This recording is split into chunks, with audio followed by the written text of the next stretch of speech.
तो आज हम लोग शुरू करने वाले हैं क्लास 9 का चैप्टर 2 पॉलिनोमियल। तो पॉलिनोमियल क्या है इसके बारे में डिटेल से हम जानेंगे और शुरू करते हैं। चलिए शुरू करते हैं क्या क्या इसमें होता है। तो पहले इसमें है पॉलिनोमियल। इसका नाम से क्या मतलब निकल रहा है? तो पॉली मीन्स होता है मेनी एंड नोमियल मीन्स होता है टर्म। तो ये टर्म आ गया। ये टर्म क्या चीज़ होता है? अभी टर्म के बारे में थोड़ा सा जान लेते हैं। लेकिन टर्म को जानने से पहले हमें जानना पड़ेगा वेरिएबल और कांस्टेंट को। तो वेरिएबल को जानते हैं, क्या है वेरिएबल? तो वेरिएबल होता है those symbol whose value changes according to different situation. यानी इसका जो वैल्यू होगा अलग अलग सिचुएशन के हिसाब से अलग अलग चेंज होते रहता है। मतलब इसका जो वैल्यू होगा इस इक्वेशन में कोई और वैल्यू हो सकता है, उसमें कोई और हो सकता है, तो उसे हम वेरिएबल बोलेंगे। जैसे कि एक एग्जांपल देखते हैं, x plus 5 is equal to 2 हो गया। तो यहाँ से x का वैल्यू कितना हो गया? 2 माइनस 5 डैट इज़ माइनस 3। फिर इसी x को देखते हैं किसी और केस के लिए। तो यहाँ पर अगर हम लिख देते हैं x minus 1 is equal to 2, तो यहाँ पे क्या हो गया इसका value? x is equal to, ये इधर आके प्लस हो गया, यानी x इज इक्वल टू 3 हो गया। तो सेम x है, यही सिंबल यहाँ पर भी है, यही सिंबल यहाँ पर भी है, लेकिन एक का वैल्यू यहाँ पर आ रहा है -3 और यहाँ पर आ रहा है +3। तो ये जो x होगा एक वेरिएबल कहलाएगा और यहाँ पर इसका वैल्यू अलग अलग कंडीशन में अलग अलग होता है। तो जनरली जो भी अल्फ़ाबेट के लेटर्स होते हैं उससे हम रिप्रेजेंट करते हैं वेरिएबल को। तो अब नेक्स्ट है कांस्टेंट। कांस्टेंट क्या होगा? तो कांस्टेंट कांस्टेंट दो symbol which value remain unchanged. यानी इसका जो वैल्यू होगा हमेशा सेम ही होगा, चाहे हम किसी भी सिचुएशन में इसको यूज कर लें। जैसे कि अगर 2 बोलें तो 2 का वैल्यू हर एक जगह पे 2 ही होता है, चाहे इस क्वेश्चन में हो, चाहे उस क्वेश्चन में हो, चाहे उस सब्जेक्ट में हो, कहीं पर भी हो, ये ऐसा सिंबल दिखेगा, इसका वैल्यू 2 ही होगा, इसको हम 2 ही बोलेंगे। तो ये कहलाता है कांस्टेंट। अब उसके बाद टर्म क्या होगा? तो टर्म होता है product of variable and constant separated by arithmetic operators addition and subtraction.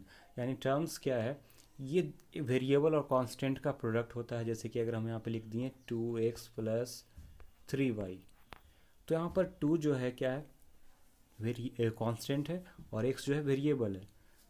और यहाँ पर arithmetic operation arithmetic operator use हुआ है जो कि इस दोनों टर्म्स को सेपरेट कर रहा है। तो ये एक टर्म कहलाएगा, ये दूसरा टर्म कहलाएगा। तो उसी तरह से ये अलग अलग केस में भी इसका यूज हम कर सकते हैं। तो पॉलिनोमियल अभी हम बात कर रहे थे कि जिसमें कि मेनी टर्म्स हो, ठीक है। तो मेनी टर्म्स हो तो इसका एक स्टैंडर्ड रूप होना चाहिए। तो वो स्टैंडर्ड रूप होता है,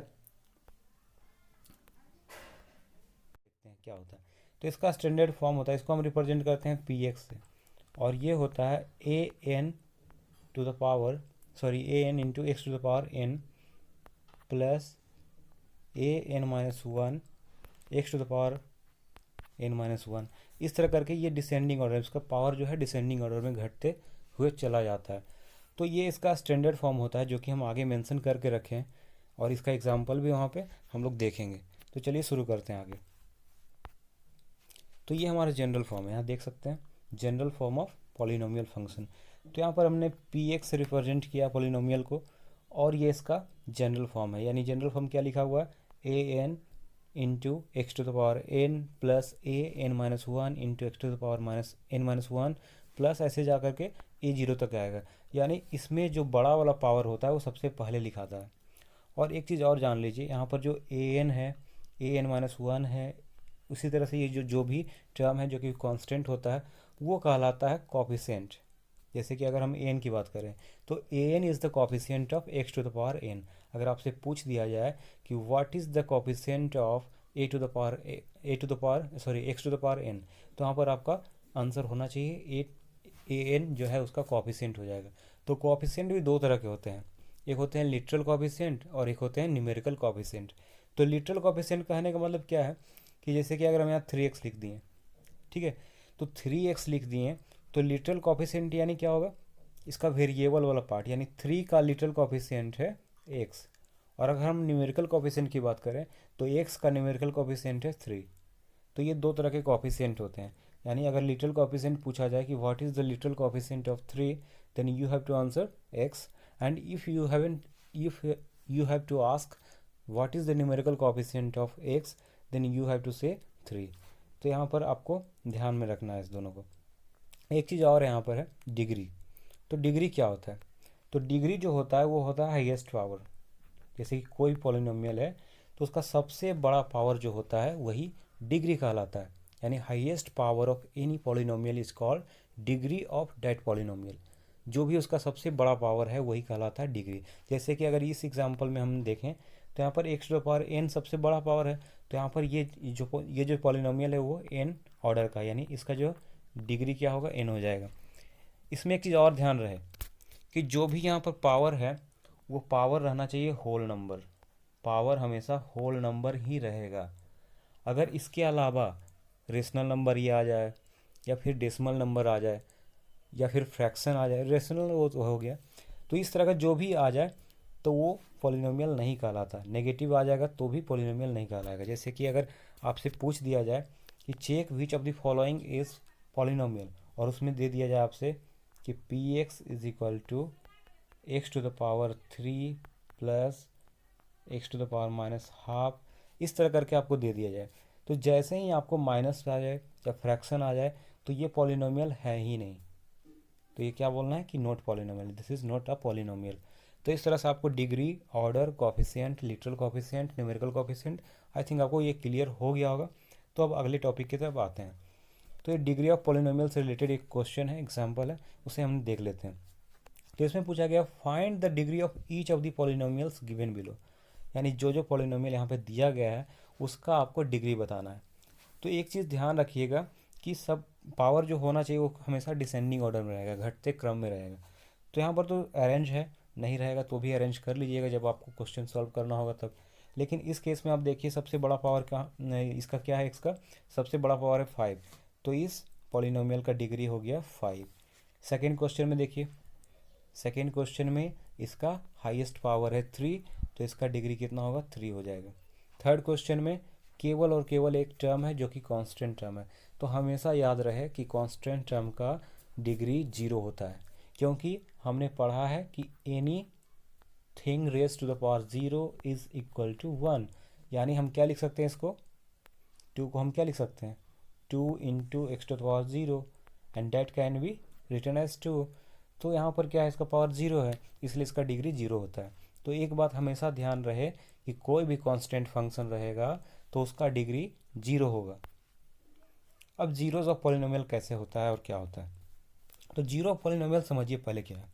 जैसे कोई भी एक पॉलिनोमियल दिया हुआ है तो उस पॉलिनोमियल में यहाँ पर जो एक्स है, एक्स में मतलब ये जो पॉलिनोमियल है वो है एक्स वेरिएबल में, तो यहाँ पर एक्स का कौन सा वैल्यू के लिए इसका पूरा वैल्यू 0 आता है वही कहलाता है जीरो ऑफ पॉलिनोमियल। यानी जैसे कि अगर ये क्वेश्चन को सॉल्व करने के बाद हम पता करते हैं क्या, जैसे कि ये पॉलिनोमियल दिया हुआ है p x is equal to 2x plus 1, यानी एक्स का हम कौन सा वैल्यू रखें जिसके जिसके चलते या फिर जिसके कारण ये पूरा पॉलिनोमियल का वैल्यू 0 हो जाए, तो उसी एक्स के वैल्यू को हम 0 बोलते हैं, यानी जीरो ऑफ पॉलिनोमियल कहलाता है। तो अगर हमें निकालना रहे तो कैसे निकाल सकते हैं, देखते हैं कैसे निकलता है। तो जैसे कि पी एक्स दिया हुआ कुछ भी तो हम इसको 0 से इक्वेट कर देंगे, यानी हमको फाइनली पहुंचना तो यही है, लेकिन उस पहुंचने के रास्ते में हमारे पास पॉलिनोमियल दिया हुआ है 2x plus 1 is equal to 0। तो यहाँ से x का वैल्यू कितना होगा, ये इधर गया तो -1 और ये नीचे में आकर के डिवाइड में हो जाएगा, यानी x इज इक्वल टू कितना हो गया, -1/2। अब हम इस वैल्यू का, x के इस वैल्यू को अगर इस पॉलिनोमियल में पुट करते हैं तो इस पूरे पॉलिनोमियल का वैल्यू 0 हो जाएगा। तो करके देख लेते हैं।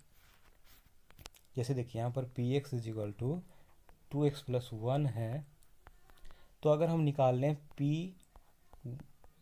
-1/2 तो क्या हो जाएगा, x की जगह पे -1/2 रखना पड़ेगा, तो -1/2 प्लस 1, तो ये हो जाएगा 2 से 2 कैंसिल, यानी इधर हो जाएगा -1, इधर हो गया +1, तो -1 + 1 कैंसिल हो जाएगा। तो इस तरह से x का वैल्यू कितना आ गया, -1/2 आ गया। तो x का वैल्यू जो आया -1/2 ये होगा इस पॉलिनोमियल का 0। तो ये तो लीनियर था, जब लीनियर रहता है तो हम आसानी से निकाल सकते हैं। जब क्वाड्रेटिक रहेगा तो उसमें हमें फैक्टराइजेशन करने का एक मेथड बताया जाता है। इसके और भी मेथड हैं जो कि हम लोग आगे भी पढ़ेंगे। अब है डिवीज़न ऑफ ए पॉलिनोमियल, यानी एक पॉलिनोमियल को दूसरे पॉलिनोमियल से कैसे डिवाइड करते हैं। तो जैसे कि हमने नंबर से डिवीज़न तो सीख रखा है, जैसे कि अगर हमें 4 से डिवाइड करना है 18 को, तो इसमें हम कर सकते हैं, आता है। लेकिन जब हमें पॉलिनोमियल को पॉलिनोमियल से डिवाइड करना होगा तो कैसे होगा, उसको हम सीखेंगे अभी।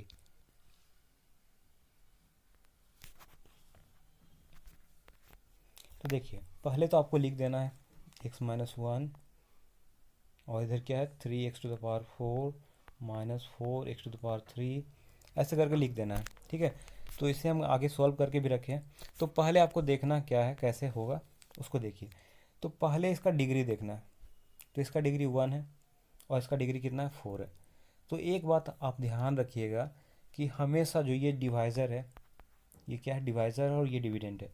तो डिवाइज़र का डिग्री डिविडेंड की डिग्री से छोटा ही होना चाहिए, मतलब ये डिग्री इसका कम होना चाहिए, इसका ज़्यादा होना चाहिए, तभी हम डिवाइड कर पाएंगे। तो यहाँ पर इसका डिग्री 1 है, इसका 4 है, तो डिवीज़न तो एलिजिबल है, कर सकते हैं हम इसमें। अब उसके बाद देखना है कि इसका जो पहला टर्म है, इसका पहला टर्म कितना है, x है। इसका पहला टर्म कितना है, 3x⁴ है। तो हमें इनमें से इसको डिवाइड करके देखना है, और वो जो भी टर्म आएगा उसी से हम पूरे टर्म को मल्टीप्लाई करके ये प्रोसेस को आगे बढ़ाएंगे। तो जैसे कि यहाँ से हम इसको डिवाइड करेंगे 3x⁴ डिवाइडेड बाई एक्स, तो एक एक्स का पावर घट जाएगा, यानी कितना हो जाएगा 3x³। तो 3x³ टाइम में हम इस पॉलिनोमियल को मल्टीप्लाई करके लिखेंगे, और जो भी प्रोडक्ट आएगा वो उसके लाइक टर्म्स के आगे अरेंज करके लिखना है। तो देखिए हम यहाँ पे बना करके रखे हुए हैं, इसमें देखते हैं। तो देखिए ये पहले डिवाइज़र है, ये डिविडेंड है। तो इसका पहला टर्म है x और इसका पहला टर्म है 3x⁴। तो ये कितने बार में लगा था, पीछे हम लोग करके देखे थे, तो ये लगा था 3x³ बार में लग गया था। तो अब x-1 को 3x³ से गुना कर लेना है, यानी जब हम ये पहला टर्म के साथ मल्टीप्लाई कर देंगे तो हो जाएगा 3x⁴ माइनस 3x³। तो अब हम बोले थे कि लाइक टर्म्स के पास ही रखना है, यानी x⁴ वाला जो टर्म होगा वो x⁴ वाले टर्म्स के पास होगा, और x³ वाला जो टर्म होगा वो x³ वाले के सामने होगा। तो देखिए ये जो आया मेरा, इसको लिख दिए, दूसरा टर्म ये लिख दिए। अब एक बात ध्यान रखिएगा कि जैसे कि अगर हम बोल दें कि सब्ट्रैक्ट करना है x-1 को, किससे सब्ट्रैक्ट करना है, 5x-2 से। तो जब हम इसको लिखेंगे तो क्या लिखेंगे, 5x-2 माइनस x-1। तो जो दूसरा टर्म है, यानी दूसरा जो भी पॉलिनोमियल है, वो जब सब्ट्रैक्ट होगा तो इसका साइन क्या होगा, उलट जाएगा। जो प्लस है वो माइनस में, और जो माइनस है वो प्लस में।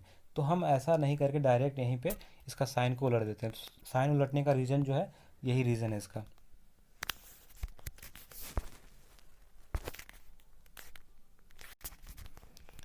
हाँ, तो यहाँ पर क्या करना है, साइन को उलट देना है। तो ये प्लस में आया था, माइनस कर देना है, ये माइनस में आया, प्लस में कर देना है। उसके बाद ये टर्म तो कैंसिल हो जाएगा। अब यहाँ पर देखिए -4 है, और नीचे वाला साइन हमेशा एलिजिबल रहेगा। तो नीचे वाला साइन कितना है, +3 है। तो -4 + 3, -4 + 3, कोफिशिएंट में हमेशा कैलकुलेशन करिएगा। तो कितना बच जाएगा, -1। तो 1 को हम लिखते नहीं हैं, तो यहाँ पर क्या हो गया, माइनस, और ये जो इसके साथ था x³ आ गया। बाकी जितने भी टर्म्स है सबको उतार दिए। तो बाकी टर्म है -3x-1 उतार दिए। अब फिर से हमको वही प्रोसेस करना है जो कि पहला स्टेप में किए थे। तो क्या करना है, तो दूसरा टर्म जो मेरे सामने है वो क्या है, x³ है, -x³ है। तो -x³ को x से डिवाइड करके देख लेना है। तो एक जो पावर इसका कम हो जाएगा, यानी -x² होगा। तो अभी हमको जो लगाना है सेकेंड स्टेप में, कितना बार में लगाना है, -x² बार में लगा देना है। तो -x² बार में लगाएंगे तो ये दोनों टर्म से मल्टीप्लाई करेंगे, यानी x-1 इंटू -x² करना पड़ेगा।